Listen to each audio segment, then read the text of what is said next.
In 1994, something fell from the sky.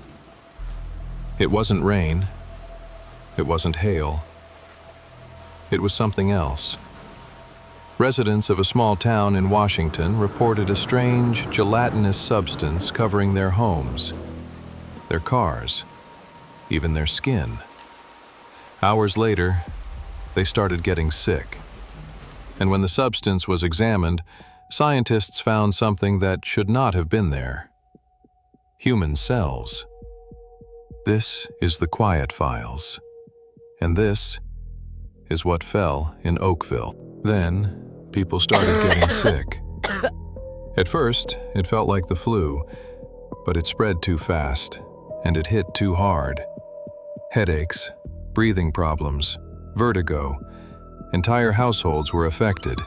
Even animals became weak, lethargic. Something wasn't right. One resident collected samples of the substance, storing them inside her home. Not long after, she was hospitalized. Doctors couldn't explain it, because whatever this was, it wasn't supposed to exist like this. Eventually, the substance was tested.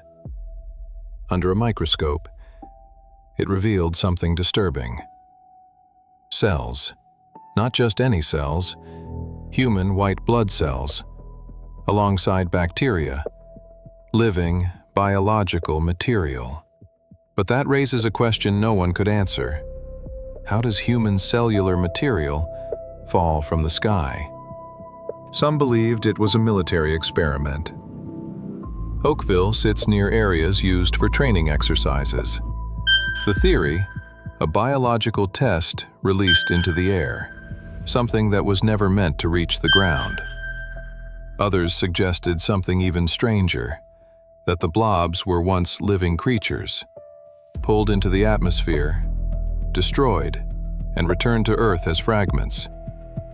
But neither explanation fits, because neither explains the human cells. The samples didn't degrade.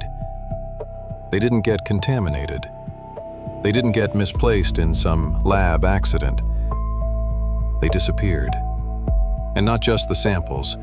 The follow-up disappeared. The urgency disappeared. The investigation disappeared. People got sick. Physical symptoms documented. And somehow, that still wasn't enough to keep anyone looking deeper. No press pressure, no long-term study, no demand for answers. Just a quiet shift away from the story, like it never mattered. But things like this don't just get ignored by accident. Not when human biological material is falling out of the sky. Not when entire households report the same symptoms. Not when samples show structures that shouldn't be there in the first place. So what changed?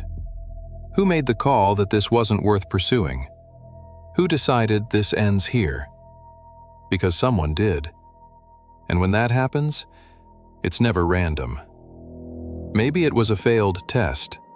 Maybe something was released that wasn't supposed to be seen. Or maybe this wasn't the first time something like this happened. Just the first time people noticed. Because the most unsettling part of Oakville isn't the substance, it's the silence that followed it. The kind of silence that doesn't come from confusion, but from control.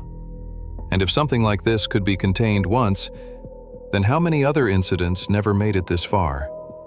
How many times has something fallen and no one was there to question it? Or worse, people were there and it still got buried. So don't just ask what fell in 1994. Ask why it was allowed to disappear. Because whatever the truth is, someone decided you didn't need to know it. This is The Quiet Files,